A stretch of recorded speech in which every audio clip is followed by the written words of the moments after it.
Thank you for your interest in the Boston University Questrom School of Business. As you look to put together an application, you may have questions about the letters of recommendation as well as how we evaluate your work experience. Before I dive in and give you some tips and answer some of your frequently asked questions, it's probably important for you to understand how we evaluate these factors in the admissions process.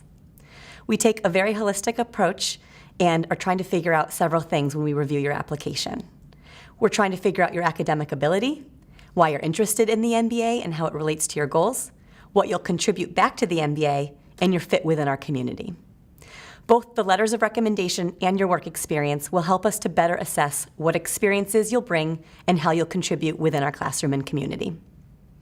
For the letters of recommendation specifically, we require 2. Ultimately, it's up to you to choose your recommenders, but we do prefer that they are people who know you in a professional capacity. And while title doesn't matter, how well they know you does. Because of this, we recommend you choose a current supervisor if possible. Now, we understand that that's not always possible. For instance, they might not know you very well, or perhaps you haven't discussed with them your MBA plans. If that's the situation, then you can also go with a past supervisor, a professional mentor, a senior level colleague, a client, or even a supplier. Also, if you're active outside of work, perhaps through volunteer work within the community, you could even consider someone who's overseen your work in that capacity as well.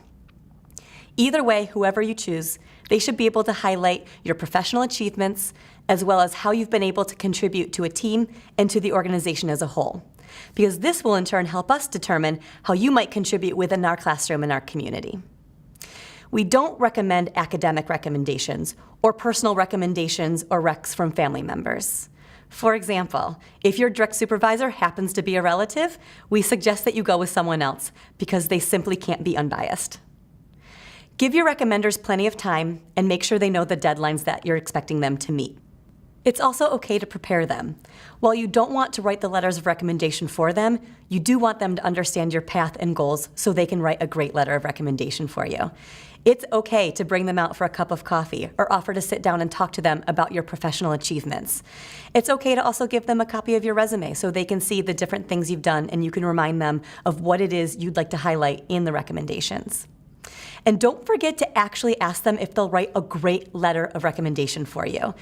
Don't make assumptions. We assume that you would not ask someone to recommend you unless they were going to be supportive. So give them an out in case they're just too busy or maybe won't say the best things. Once you've decided who your recommenders will be, you'll enter their names and contact information directly into the application itself. And from there, the application platform will send them an email with a link to our recommendation form and instructions. Once they submit it, it will go directly to our office and then they'll get a confirmation email. It's as simple as that. So switching gears a bit, I wanted to talk about how we evaluate work experience. One of the reasons we evaluate work experience is because having a certain level of experience will ensure that not only do you get a lot out of the program, but you'll be able to contribute within the program. Our MBA program is extremely team-based and it's important that each person can contribute.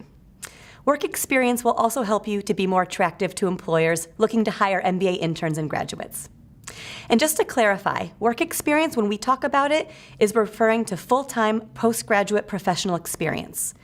We do consider internships and work that you did while in school, but this information is just not included in the work experience statistics that you see on our website.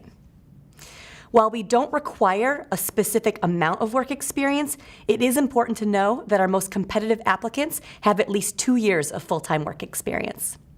That being said, we care more about the quality than the quantity. So for those of you with less experience, you should plan on highlighting ways in which you've contributed at a high level, despite the fact that you've only been in the role for a relatively short amount of time. There is no specific type of work experience required either. Professional work experience comes in all different shapes and sizes. So you don't necessarily need to have traditional experience, nor do you need to have experience that's managerial or quantitative.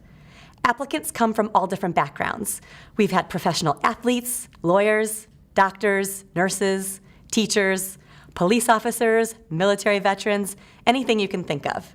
Our goal really is to build a diverse class of students who can each contribute in their own way and that everyone can learn from. What's important is that you highlight what you've accomplished professionally and how you've contributed.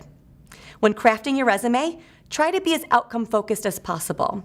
For example, don't just list what you've done in chronological order, but highlight what the outcomes were because of those things that you did.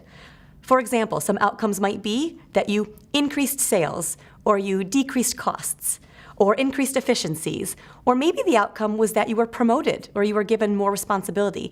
Those are all things you should highlight in your resume. Lastly, if you have any gaps in your work experience, be sure to address these. It's really helpful for us to better understand your story, so if you can explain the reason for the gap, how you spent your time during the gap, what you learned about yourself, and how it's better prepared you for the MBA, that will be really helpful for us. If you don't, it just leaves us wondering, and we'll have to fill in the blanks for you, which probably won't be very helpful for you. Help us to connect the dots. So hopefully we've been able to answer all of the questions that you have about the letters of recommendation and work experience, and provide some context as to how we use these factors in the admissions process. If you still have questions, though, please reach out to us. You can email us at mba@bu.edu, or better yet, you can come meet with us in person. It's definitely important to get to know the schools to which you're applying, and visiting campus is a great way to do that. So come meet members of our community at an information session, an advising session, sit in on a class, attend a reception, or even come to our big visit weekend that we hold each fall.